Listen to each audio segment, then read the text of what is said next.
Freedom Healthworks is the direct primary care accelerator. We help doctors across the country start fresh in direct primary care. With Freedom Healthworks, you work with a team, not a checklist.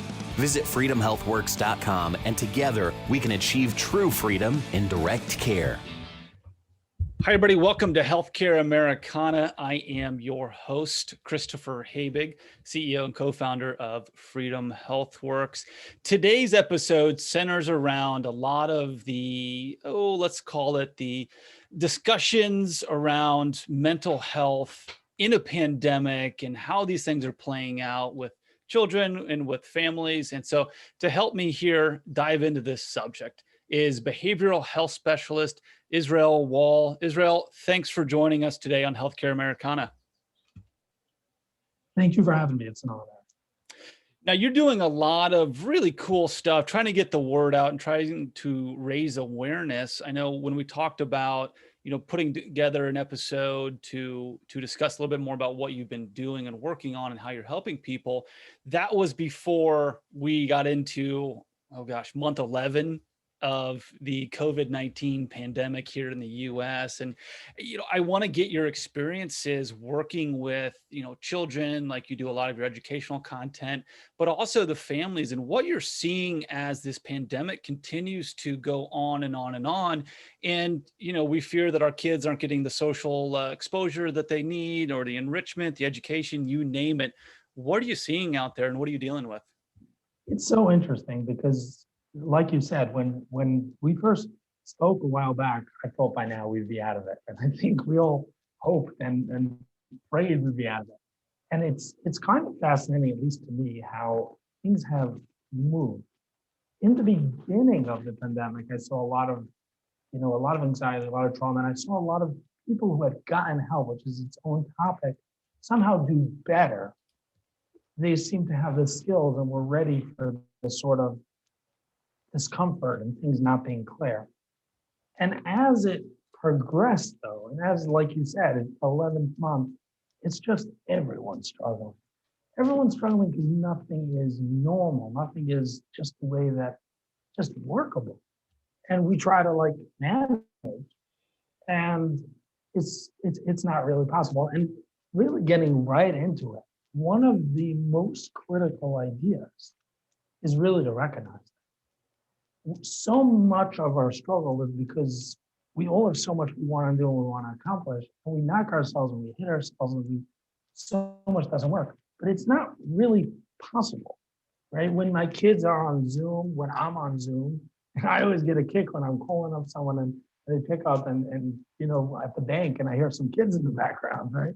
I mean, this is life right now. This is the way that everyone is. And just recognizing that and working with the idea that we're all struggling, that's just the way it is, by itself goes so very far. Indeed. And I can see it, speaking from a business owner standpoint, and, you're working with your team and you just accept the fact that your family life is going to play such a bigger role in their professional life. And I think people recognize that. I don't think the days of the IBM black suit, black coat into the workplace, I don't know if we ever see those anymore, just because people are kind of scrambling, with schools closing and they're trying to deal with the kids, and, the kids are full of energy. And of course, we're in the middle of the winter. Like, what do you do? How do you kind of build that wall like you had before, between your personal life and your professional life? Or do you even need to separate those?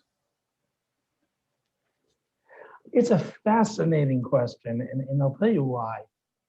You see, the world has, like you said, moved very much over from that sort of, tight black suit, sort of world, and moved so much more to the world where even, CEOs are, the dress code has gone way, way, way down. And a big part of that is that separation from this sort of creating a world that's not real. And it has its pros and cons. There's definitely pros to going down that road. There's positives as well. But it used to be that separation was much larger. And when I'm at work, the idea of even talking about family, the idea of even showing any emotion just wasn't there. It was looked down at a tremendous way. And a lot of that has broken down.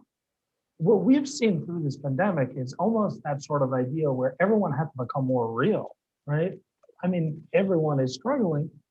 And in many ways, that's a big positive. I don't see that going back, right? I mean, we talk a lot about work from home and how much that's going to change. And I think a big reason for why that's going to change is because it works, right? What we had before was we lived in this world where you must come into the office, you must commute, even if there wasn't any real positive, and it didn't even help on the ROI, but that's just how it was done. We've broken that down a lot because everyone's working from home. People say, hey, this works. And in the mental health world and in the separation as well, going into that world where we break that down because that's not real. That's not the way it really is. We were able to separate it more, right? Because I just went to my office or I went to my, right? I'm not generally working with clients in the middle of my dining room, right? I mean, I'm still not, but that just wasn't the way. So we were able to separate it. But because of the pandemic, so much of that has broken down. And again, there's a positive to that. It's more real. It's more, that's life. And when we embrace that and we work with that, I think it will actually help us. What do you tell to people who really craved that structure? Because I'm sure there's a lot of people out there who love working from home, love being able to bounce, from kind of like you said, the dinner table office back in the kitchen with the kids or the wife or the husband, the spouse, have a family time and then be able to snap right back into work mode. And then there's people out there who, get upset by that, or they can't work within it. They need that structure. They need that focus time. How are you working with these types of people? I love these questions because everyone is so in dark because this is it's such a critical point because it really gets down to mental health in general. We all have our areas that work better for us. Some work better with structure. Some work better without structure. Some people work more on the fly. Some people work more, setting exact times and exact situations. And that's normal. A lot of that's biological. A lot of that's how I grew up. There's a lot of variables that make that up. We over time, hopefully, as we become adults, we try to create a life that works better for us. And we try to cut out in my life, away from my life to work. I make some sort of order. And that's a lot of what's been throwing us off in the pandemic. The sanity almost that we created, the way that we somehow juggle life was our way of working. That was our safe zone, right? A lot of people, they can have interesting days, even on vacation, and I want to get back to the office now. Not that I don't like vacation, but this is the life that has order. This is what makes sense to me. This is how I work through my life. And the pandemic has thrown that all over because that security, that place where I was able to make that sort of sense has been broken. And, if I would move with that question to just one more step, the way that we deal with that almost is, again, recognizing what's going on and not being so thrown off by it because of how normal we see it to be. And this is a concept that applies in all of mental health, and maybe isn't spoken about enough because, and I don't want to go too far off on a tangent, but we like sticking things into boxes and saying this is this is that, and we like pathologizing. So it becomes its own thing.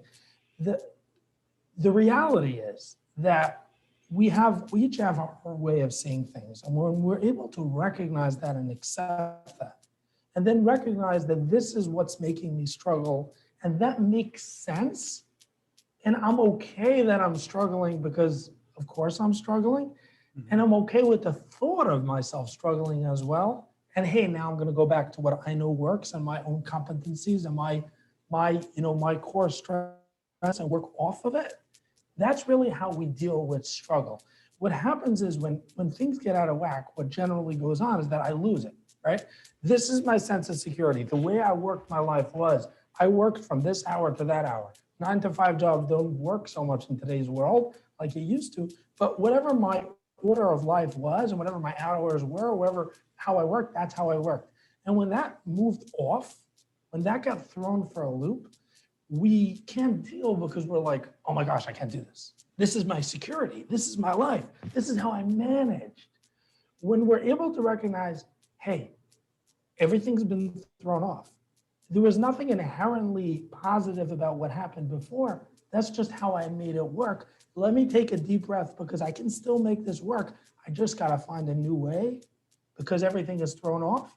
That in itself goes so far and much further than most of us imagine, because our sense of security in our actual core, and that's what it gets down to, stays intact. My basic sense of self, my basic sense of security, my basic sense of working is still there. Yeah, it's really remarkable. And like you mentioned, a lot of people were so thrown off by that. But then again, they come together. Nothing unites human beings like complaining about something. And so we're all struggling through the same type of stuff. And it's like, oh, I got kids photobombing, my Zoom calls or my, Teams workout, whatever it is. And so what I'm hearing you say that people find ways to adjust, but some ways are going to be a little bit more healthy for their mental well-being than others. Yeah, 1000%. And, I'm a big believer in the idea of working back to my core strengths, right? Of being able to get back to and building that core of belief and getting back to it. But what we generally do when we deal with struggle is we move into any behavior that keeps me feeling okay, that makes me feel like I can manage. My coping skills naturally aren't healthy, right? I'm not born with healthy coping skills, because what coping skills really are is my mind or my body saying, I can't manage. This is how I'm going to stay sane. And then it may be a little bit of an extreme example, but not too extreme when it comes to addiction. Many times, addiction will move that way. There's a lot of struggles in my life. I can't deal with this. This addiction makes me feel okay because that feeling or that idea is too large, right? Because naturally, my coping skills aren't okay. My coping skills aren't naturally strong. They're just what keeps me safe. And when we recognize that, we're able to go back and say, when this pandemic has thrown me off, when it's throwing my kids off, it's throwing my family life off, my relationships off, what I'm going to do, what my knee-jerk reaction is going to be just staying safe and making me feel okay. Mm-hmm. And because of that, I'll lose my cool because I'm trying to stay safe by getting back to the work, and I don't want anyone in my room right now because I need to manage, and I can't do this, and it's too much, right? So I'm like, get out of here, right? And I scream, and then they get mad at me, and I get mad at them, and everything is. This is natural. It's natural because my body, my mind's job, and the most critical job of my mind is to keep me safe. It's not to make me successful. It's not to make me happy. It's to keep me safe. When that sense of safety, when that sense of security, maybe it's a better word, gets thrown off, I'm going to react in any way to be able to get back to my sense of security. Because of that, when the pandemic hits and when I feel thrown off, my responses aren't going to naturally be healthy. My responses are going to be, how am I going to stay secure?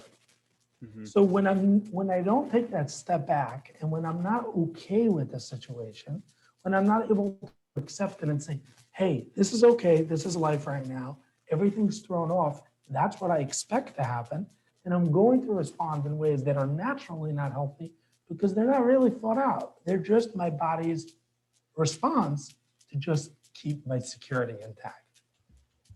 It makes a lot of sense, and it just defense mechanisms. You mentioned the impact on children, and I want to dive into that and some of the methods that you're publishing out there and trying to help people. We're going to hear from our sponsors real quick, on a real quick couple minute break here, and then we'll be right back to dive into that.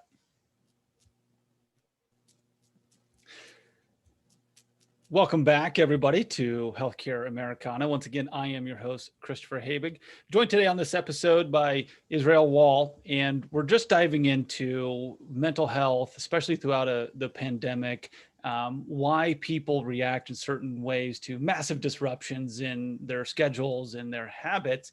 And then what we want to dive into is, Israel, how you're helping people cope, and then really focus on some of the work you're doing with children, because in my opinion, and what we hear from health professionals across the United States, that's a subset of our population that obviously is very impressionable and is going through a ton of developmental changes right now. But their worlds are really thrown out of whack. And, that's not to take away from some of our elderly who are missing out on those family interactions, and, our hearts break out for them. But really wanted to focus on our youngest subset of population, the next generations coming forward, and how this pandemic will affect them. Yeah, as we all know, the pandemic has thrown everything for a loop, and whether it's Zoom school, which doesn't work for a very large percentage of, especially my clients, because often their children are struggling. When you got a kid and he's in a classroom where she's in a classroom and they're struggling to focus, stick them in front of a computer and all they see is a face, and they got a gazillion other things around them. That's never gonna work. So that's just the classroom, but more of the emotional instability and being able to grow and flourish. And there's so much going on. And I keep on jumping on the same concept, but I jump on it because it's so integral. Our children, God willing, we get to a point where they'll get to a space where they'll be able to flourish again. It's tough, it's rough right now, but we'll get past this. And they have a long life ahead of them. The most important thing that we could give them right now is not so much about building those skills. They'll catch up on skills. It's not so much about, is really giving them the feeling of security and safety through it all. That means allowing them to be, helping them have places where they can expand in a healthy way, not trying to push growth, but pushing safety.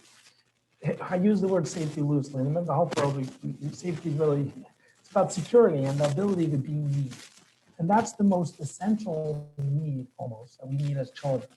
Children have to be able to feel secure. I can let go. I can just be myself.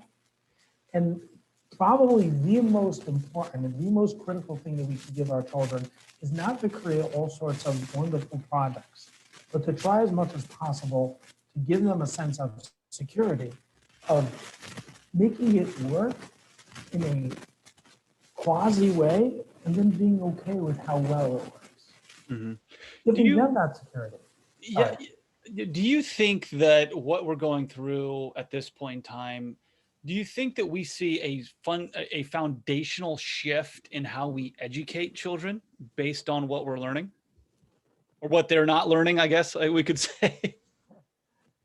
It's such a hard question. After 9/11, there was so many studies in the mental health, in all parts of the world, but in mental health specifically, and what kind of struggles and trauma children have gone through. And this pandemic and the way that children are struggling and what occurs because of it is going to be studied for a long, long, long time.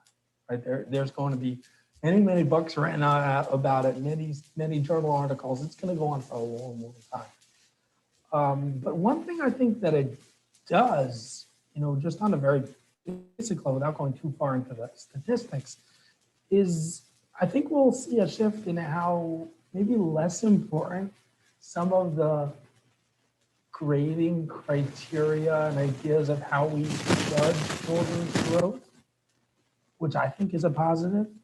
Mm-hmm. The world is much bigger than the marks on my math test, right? And children's world is much bigger, and that sort of creating that sort of life for our children and that sort of growth, I hope will go a long way. I think a lot has been discussed about where schooling in the academic world isn't up to the 21st century and is lagging in many ways. And I'm hoping that this will move it along a little bit to focus on things that are more focused on the world that we have today. People say that about healthcare too. Healthcare and education, you look at two of the most bloated, inefficient industries in the United States, the most advanced, developed country that history has ever seen. And you look at these two behemoth industries and you're like, well, this doesn't make any sense. Why are, education's costs skyrocketing and healthcare is skyrocketing? And, there's some pretty easy culprits to point to. But it does seem like the pandemic is accelerating, I guess I would say, modernization in both those industries. And I've had some discussions with some educators, and they say, hey, from a business standpoint, does anybody's high school grades, do you care? Like, well, no, you No don't. one cares, It right? doesn't mean they're going to be a great professional or go out and be successful and contribute to society. And I mean, I'm sure there's a lot of serial killers out there that had straight A's. And on the flip side, there's a lot of brilliant people who do some incredible stuff. They're like, you know what, school's just not there for me. So talking more about, solutions here as our discussion kind of winds up and we draw to a close here. What are you seeing that is effective when you're dealing with children who are struggling to cope? And what are you seeing? What kind of treatment are you seeing be effective for them and their families? So it's a large question because there's so many variables. And it's hard to put everything into one box. I really think that the most, when we look at the pandemic, we've got to look at it as its own issue and how it works together with our children's struggles. What we're generally going to see is that when we're under enough tension, our weakest point is what's wrong with us. And that's true in every area of our life. If I didn't eat my breakfast and I didn't drink a coffee, I mean, don't even come close to me before my coffee. I need my coffee. But what's going to break? What's going to break is going to be my weakest point. The areas that I'm not so proud of, and the areas where I feel, are weak is what's going to go. And that's why I think that when we talk about the pandemic and how it affects children, looking at it as a pandemic problem and how to resolve it around the pandemic is a mistake, because what we're really seeing is areas of our children's lives that are a struggle come out more. And that's beside the trauma and anxiety, which is a whole other topic. But regarding our children's general struggles, what we'll see is those areas breaking out more. And that's why, again, I'm like a one-trick pony here, keep on going back to the same point, but that's why getting back to that security is so essential. When, as adults, we have more of a sense of self and a sense of a core strength that we can fall back on. And this is a key difference between children and adults. As adults, hopefully, I can get back to, okay, it's okay, it will pass, or I know this can work, I know my strengths. Children often or generally don't have that, and they definitely don't have it on the level of adults. Depending on the age of the child, but they definitely don't have it at the level of adults. That's why this is so key. When we got to be able to create that security, because they're not going to get that security themselves. They're not going to be able to feel it's going to be okay themselves. They're not going to be able to feel I can let go of themselves. We have to help them feel. We help them feeling that by not, putting on too much. We help them feeling that by lowering the expectations, by normalizing the struggle. That means when my child is flipping out about something, that's okay. It's okay to flip out, right? And I'm going to be there for you, and I'll hold your hand while you flip out as well, because it's a tough time. When we do that, we create a core in our children of them able to say, I can do this. When we don't do that, when we get too focused on solutions and we're like, I'm going to do this and do this and do that, then it becomes all about how am I going to get past this instead of it's okay. And when the world is thrown off kilter, when everything is flying, what we need more than anything else is to get back to that core of I'm okay. I can do it. And from there, I can flourish. That's when I can blossom. It will be interesting, like we talked about, see what the new normal becomes. I'm not totally sold on the idea that we're going to be wearing masks for the next 10 years. And, I talk about my infant daughter a lot, and people are shocked that she doesn't freak out when people wear masks around her. And I'm like, well, this is all she's known. When she's out of the house, she sees people with no mouth, and I think it's right now just a big game of peekaboo. But as she advances and hopefully we're able to beat this thing through modern science and beat back the variants and get back to what I always considered normal life. But like we're talking about, normal life may not have been a super healthy thing for a lot of people out there. And so they had to relearn these new habits, and hopefully we come out on the other end and businesses are more understanding of family commitments. Maybe families are even stronger, and maybe we get some real reforms on education. Obviously, we're working on healthcare within, Freedom Healthworks and the direct care world. But I'm always an optimist, and so I feel like there's a lot of lessons to be learned, and I just hope that we take advantage of that and continue to work with professionals like yourself to continue to make the world a better place. As cliche as that sounds. I would just jump in for I guess a closing piece here is I absolutely love what you said. We get so caught up in all the negative. Imagine what we can grow through this pandemic. And that's not pushing away all the ridiculous amount of struggles. I lost friends. We all have friends, family are no longer here. And there's a ton of trauma and anxiety and grief loss and all that. But maybe we'll come out of this, at least with the silver line of being more understanding, of working on those core pieces and not getting so caught up in outside.